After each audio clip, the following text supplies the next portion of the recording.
We are beautifully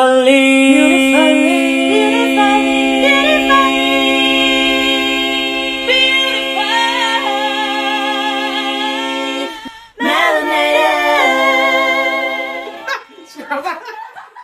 To Beautifully Melanated Podcast. I'm back. I'm Sarah. I'm here with my co-hosts, as always, who are Kay.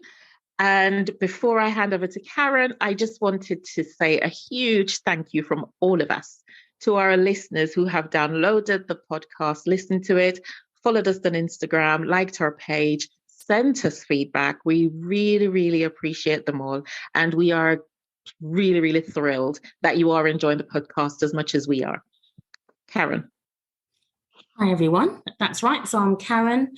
And this week, our topic is, what does a Black person sound like? This is because we thought of this topic because the last podcast that we released was very well received, but I received some feedback from a listener who said if this person didn't know our ethnicity, she would have assumed that we were white. This prompted me to think, so what does a Black person sound like? And I think, first of all, being Black is not a monolithic experience. So for, Black people are as diverse as any other ethnic group. And also I was thinking, well, surely our accents or the way that we sound would be influenced by possibly logistics, where you live, where you come from, your upbringing, your family background.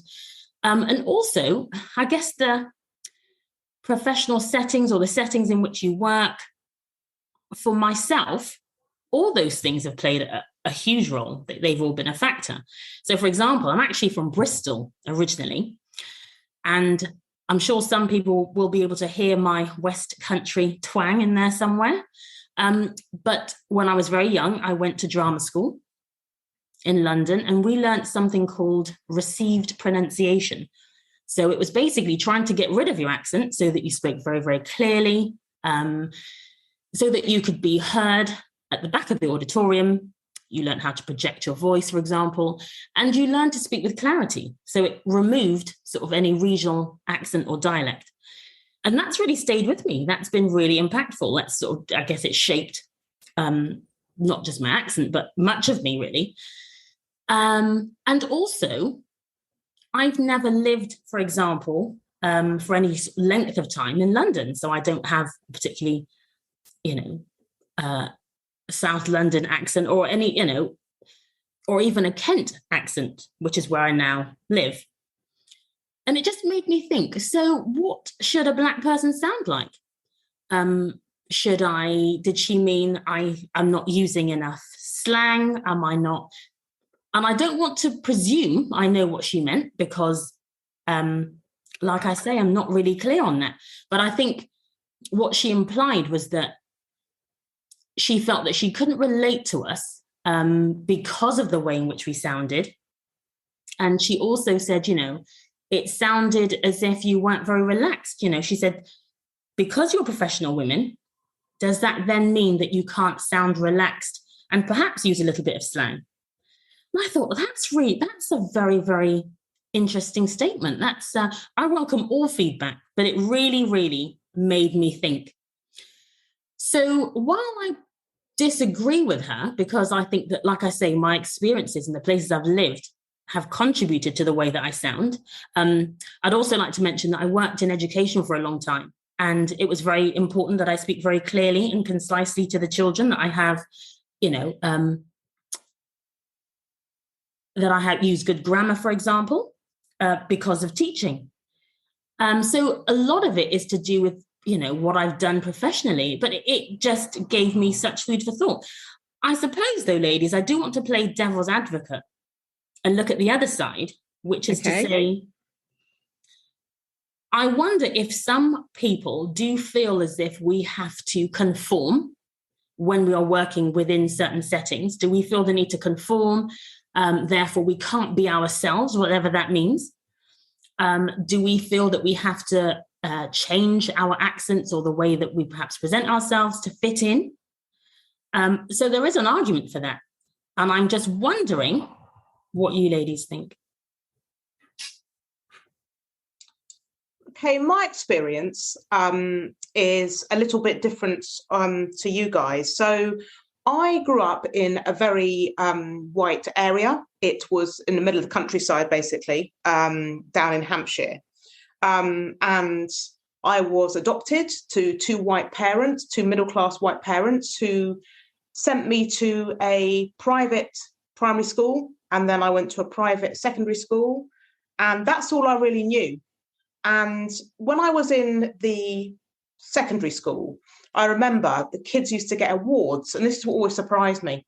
And I think I was probably year 8, year 9, and I received an award, and it was what they called the Cool Award. And this is so crazy, right? It was given to me, a cup. It was actually a cup, guys, a silver cup, saying the Cool Award for Sarah. And it was given to me because the people at that school, which will remain nameless, said that because I was Black and because I had braids, then that was considered the height of cool. So because of that, I got a cup for it and awarded for being Black. Now, had this happened today and with absolute uproar, and it probably would hit the local, not even local papers, it would have probably hit the national papers. And the school would have had to answer for a few things. But it wasn't done out of, I think, people being racist as such. It was done out of ignorance. And I never had any kind of bullying at that school. I've never had any bullying at all.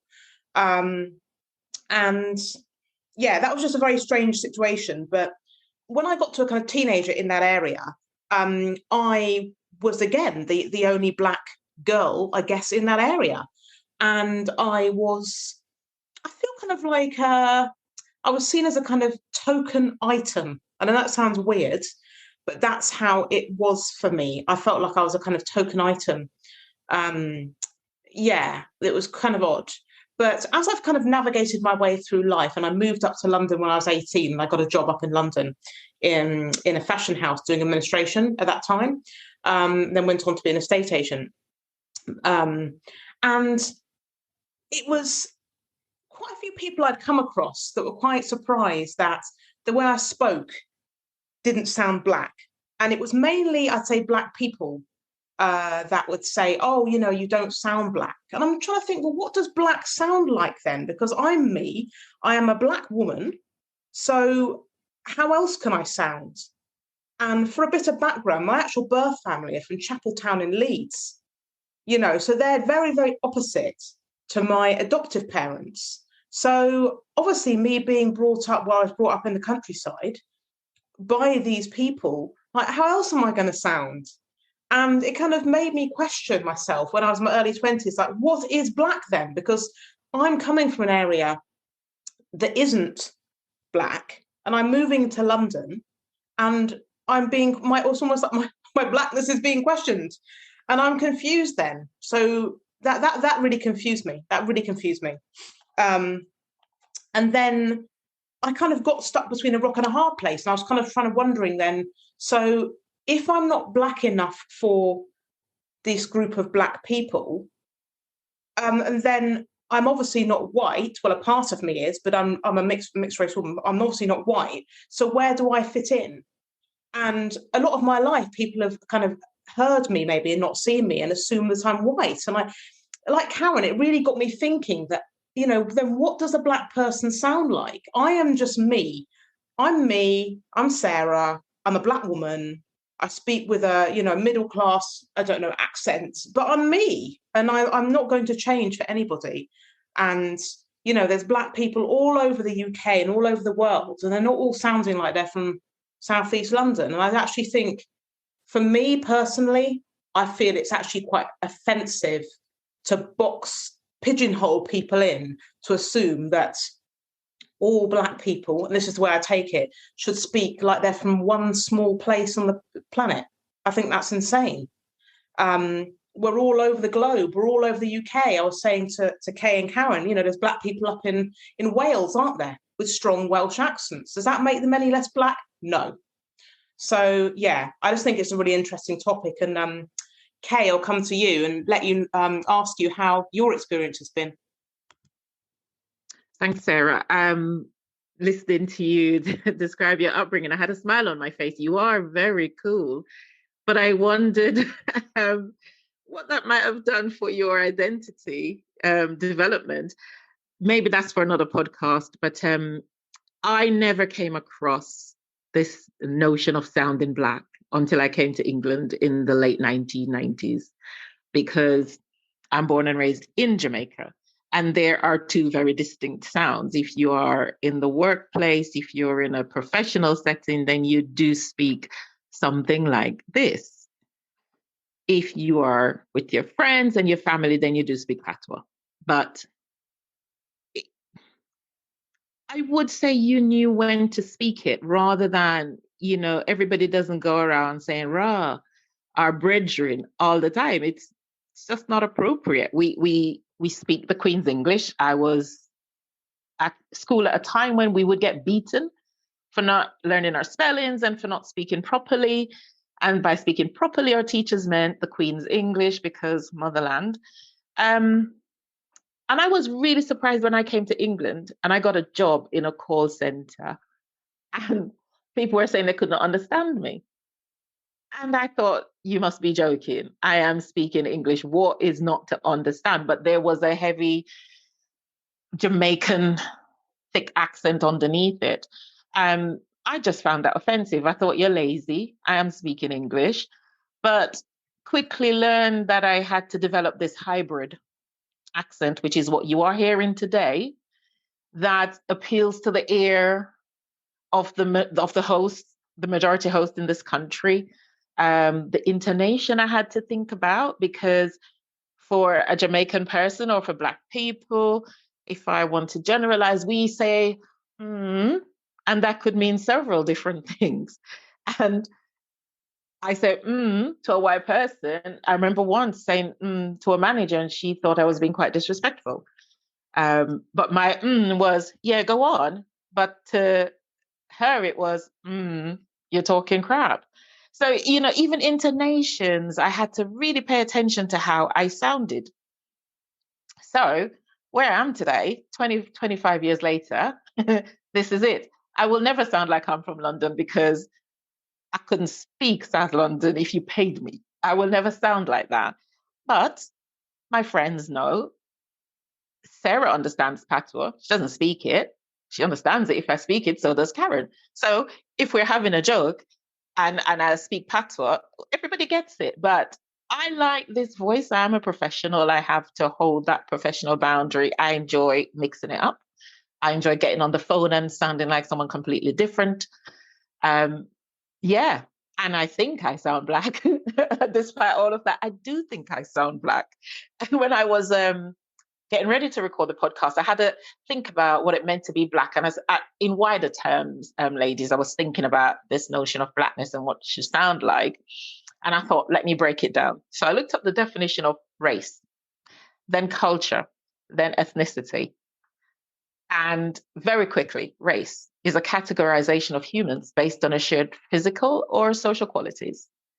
So I would say I am Black. Culture, an umbrella term which encompasses the social behavior and norms found in human societies, as well as the knowledge, beliefs, arts, laws, customs, capabilities, and habits of the individuals in these groups. So I'm Jamaican. So I am Black Jamaican. Might I sound like it when you first meet me? No, particularly my name is very much from the colonial master, so you wouldn't know that I'm a Black person. It's similar to the other Karen. People very rarely expect me when they hear my name and see a Black face behind it. So, we could go deep into this. For me, what does it mean to sound Black? It means, as Sarah says, you are who you are, and you sound like the sound that comes out of your mouth. And if it's RP, if it's middle class, if it's a hybrid, doesn't change my Blackness. I share a lot of what you said there, Kay. And I also think something else that has been said to me is sometimes the words I might use, or, my terminology, people might say, oh, using posh words or using big words or something, which I find really strange, because I think just because I have a good command of the English language and I have an extensive vocabulary, surely that doesn't diminish my Blackness. I think for me, it is the opposite. I remember working with someone who said that Black people are inferior because they have smaller brains and therefore they're less intelligent, which made my blood boil. Absolute nonsense. But I didn't, because he quoted something that he'd read, it was research-based. And I couldn't counteract what he said. And, I spent some time after that researching into that myself and looking at the person who'd written that, the author of that, and doing my own research. So I felt it was really important to arm myself with information so that I could counteract such nonsense. And if that meant reading, researching, and using terminology and words that he could understand, then so be it. And actually, that was quite empowering for me. I don't feel that it diminished my Blackness at all. Karen, where can I locate this research? Because I think in Patois. So the first thing that just springs to mind, like, what? What is that? Wait a minute, we're bringing little like that. Everybody else bring what? Please to locate me this. I want to read this nonsense. Absolutely. And the thing is, that is so important what you just said, because initially that's what I wanted to do. I wanted to curse them out. But I knew that would be less impactful. I knew that I had to be able to articulately take this man down. That was really important to me, that I could do this being very eloquent in a way that he could understand. Otherwise, I'd be the angry Black woman who, was just speaking without evidence. And so, that was just really important to me. But I will share that research with you, Kay. I am the angry Black woman. I have a lot to be angry about. But did it work? Did your tactic work? Did he then think, I was wrong, Black women, Black people have big brains? Or did he hold on to his original belief? Well, unfortunately, I didn't manage to sort of have that conversation again with him, but it happened again when I was at uni. And I was able to have a really strong debate using a lot of evidence, where they realized that what this person had written was absolutely nonsensical. But it took me, like I say, doing my own research and being able to say, actually, this doesn't make sense, because if you look at this article, if you look at the evidence here, and so forth, and therefore I could, explain myself. But it was really important that I did that. I wanted to make sure that I was articulate when I was going to do that. When I was going to take these people down, it would be using their language in a way that they could understand, and not using profanity as I really wanted to. I still want to. Karen, I'm going back to what you said about the person that said, "Oh, you're using big words," or "You're using something like that." And I'm just thinking that in itself is such a put down for anybody. It's like, we're not 5-year-old children here. We are intelligent women. We are educated women, and we shouldn't have to apologize for that. Why should we? We are who we are. And I myself don't use words to try and impress people. I just use the words that I feel would fit what I'm trying to talk about. And I think when it comes to comments like that, it makes me kind of wonder about the person, and what the person, if that was another Black woman that even said that, I mean, my goodness, what does that say about how they feel about being a Black woman themselves? Should they not use certain words? Like, I think it's all fine not using certain words if you don't want to use certain words, but why would you hold yourself back from using words? Because you then might sound what? You might sound educated, and then educated means you're not Black again. I don't know. I think also the media doesn't help, because there's not much portrayal in the media, I find. Not much. Oh, okay, there is if you look for it. But I'm saying the generalized media, say Netflix, apart from a couple of shows on Netflix, they don't normally portray any kind of, I don't know. I think middle-class Black people, I think that last series, Stay Close, that one was the first series that actually portrayed, say, a kind of middle-class Black family that were together. And that was really good, because I think it's important to portray different types of families, Black families, etc. That, you know, and it's not always like young gang-related boys on a council estate, because we are so much more as Black people. We are so much more, and it's not put out there in the media. And I think that's really important. I think it should do. And I know with Stay Close, people did actually say that they were very happy that that family was portrayed, because then people can think, oh, okay, it's possible that maybe there is a Black middle class family, and maybe they do make quite a bit of money, and that's normal. I'm saying it's normal. There's couples together, Black couples that stay together and have their families, and that is normal, you know. But it's not portrayed in the media enough. And yeah, I think it's stuff like that needs to be kind of looked at a little bit more. I did enjoy that series, Sarah, Stay Close. And you're absolutely right about being articulate and educated. Though, do we lose something of our essence if we are?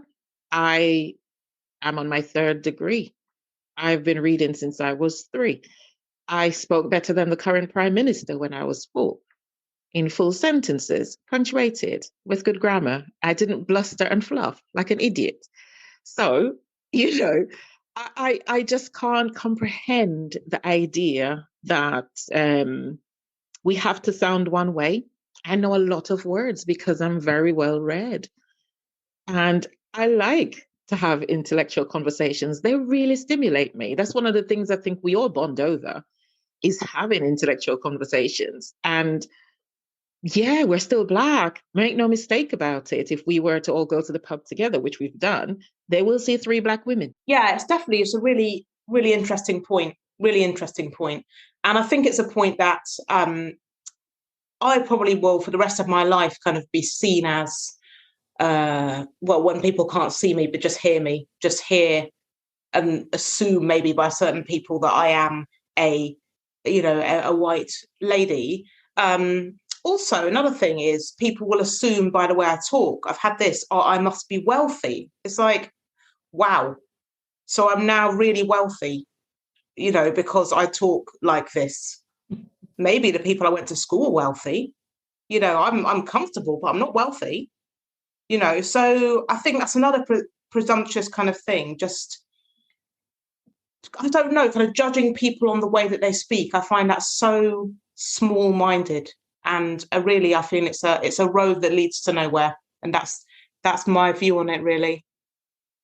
I completely agree with that. It's very narrow-minded, isn't it? However, that's not to discredit people who do live on a council estate. If you do live in South London and you have got a South London accent, we are not suggesting for 1 second that there's anything wrong with that at all. Not at all. We're just saying that it's okay to be... We are ourselves. It's okay to be ourselves. Absolutely. And wherever people come from, wherever they come from, that is irrelevant. The person should be judged on who they are as a person. Doesn't matter how anyone talks. It's about how they come across and who they are as a person. That's all that matters. Well, to throw a little twist into it, we have white Jamaicans, Chinese Jamaicans, Asian Jamaicans. They speak Patois. So if you were to come across that accent and see a white person speaking like that, then what do you think? Are you confused about whether they're Black or not? Or do you accept that where you're born and where you're raised, the culture plays a part in how you sound? Sorry, Karen, I spoke over you. Go ahead. No, absolutely. No, I completely agree. No, I was just agreeing with what you've both said. Yeah, our experiences have made us who we are. Absolutely. I was thinking that I'm quite disappointed that my children can't speak Patois, but they really can't.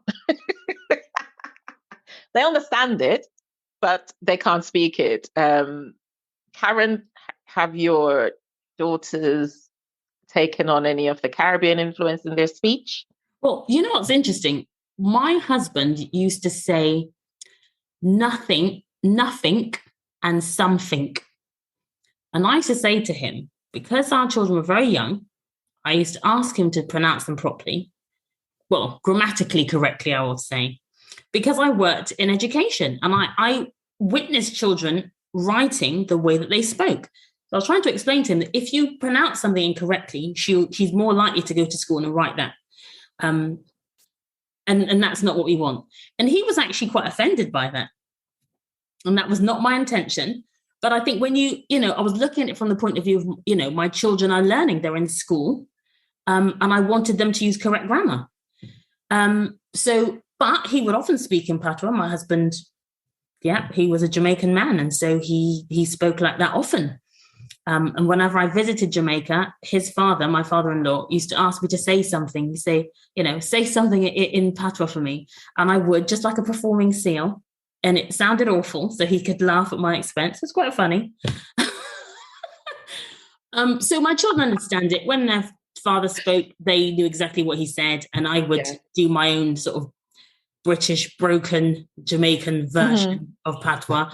But no, they don't use it often unless, like you say, it's when it's appropriate, isn't it? So if I go home to Bristol, interestingly as well, when I get to Bristol, I start sounding as if I'm a farmer. I immediately, if I can hear what they say, and I start going, "Oh, girl, you all right, love?"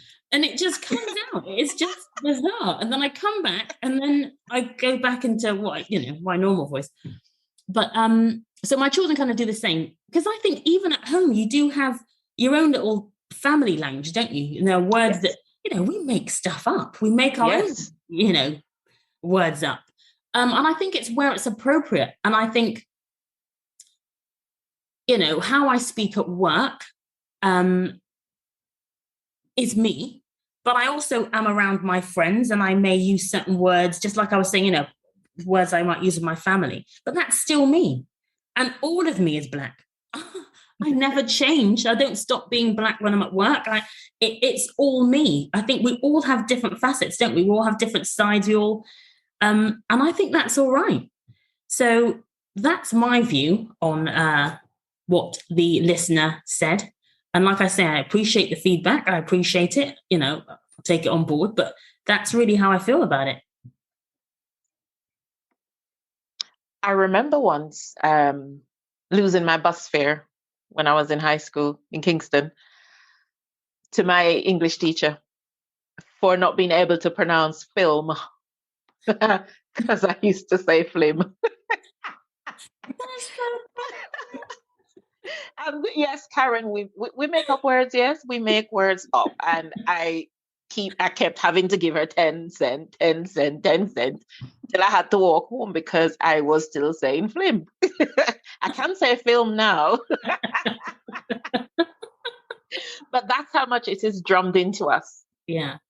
In school to speak properly. Yeah. How do you feel about that, Kay? Do you feel that was the right thing to do? How do you feel about that experience? Do you think that she handled it well or incorrectly? What do you think? She was absolutely right, because I would have sat my GCSE, O levels or CXE English exam. I couldn't possibly write flim and pass. It was setting me up for where I was going. And pedantic and unusual, but it worked. And at the end of the term, for everybody who couldn't say flim, we all got to watch a film, because that's what she used the money for. But yes, I think it was the right thing. We need to be able to write, not how we sound. We need to hold ourselves well in conversations. We need to develop our intellect.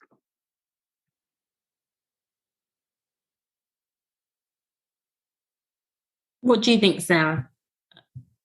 Any final comments? Yeah, I think that we need to be able to write properly. I think we now need to be able to read properly, but I think that's across the board for everybody, for absolutely everybody.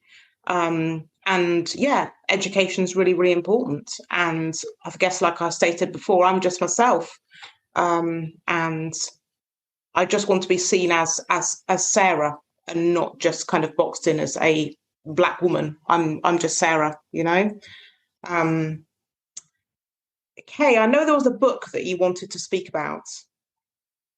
Yes, I am currently reading and enjoying Living While Black, written by Ghislaine Kinwani. I recommend it for everyone. She's a psychologist and a psychotherapist, radical psychologist, she calls herself. Follow her on Twitter as well. And this book is the essential guide to overcoming racial trauma. And I just wanted to share something that I think does fit into this conversation to close us out. I hope I don't take too long to read it. I don't want to miss anything, but here goes. Flattening some of the differences that exist within and between different Black groups is a major drawback when theorizing on Blackness. It is undoubtedly the case that Blackness covers a huge range of ethnic and cultural groups that are heterogeneous and have various histories, ethnicities, and geopolitical positioning. However, the search for a global connection, for commonalities and experiences, and for a shared fate must be balanced out against the risk of dilution of important contextual differences. Some may say it's an impossible task. And she goes on to say, because of what we share, the melanin in our skin, or even the shape of our bodies, the breadth of our noses, the thickness of our lips, the kinkiness of our hair, which cumulatively or singularly say Africa to the world. It is primarily this physicality that is used to racialize us, to render our body Black. It is this physicality that remains imprisoned by colonial and imperial fantasies and creates some shared experiences among all contextual differences. It is this physicality that carries within it histories of mass atrocities, histories of exploitation, histories of othering, histories of silencing. This is what racialization is all about. Of course, the Black body is a body that is or is not gendered, a body that expresses itself through its sexuality and through whom it loves, a body located within a social class system, a body that through birth or geopolitical location can or cannot travel, a body that is or is not disabled, a body that sometimes sits at the intersections of all these systems and many more. Perhaps Blackness is a Black quest, but even if that is all it is worth pursuing. I wanted to end with that because I wanted to end on a positive, that the feedback we received opened up this dialogue. And yes, perhaps we can see Blackness in a different context rather than one single monolithic experience. That's it for this week. Thank you so much for listening and for joining us. See you next time. Bye for now. We are beautifully